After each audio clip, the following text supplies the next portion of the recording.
కదా ఇదే కదా నీ కదా ముగింపు లేనిదై సదా సాగదా నిస్వార్థమెంత గొప్పదో ఈ పదము రుజువు కట్టదా సిరాలు లక్ష వంపదా చిరాక్షరాలు రాయదా నిశీధి ఎంత చిన్నదో నీ కంటి చూపు చెప్పదా నీలోని వెలుగు పంచగా విశాల నింగి చాలదా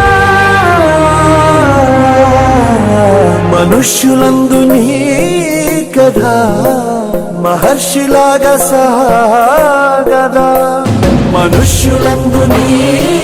కథ మహర్షిలాగా సాగదా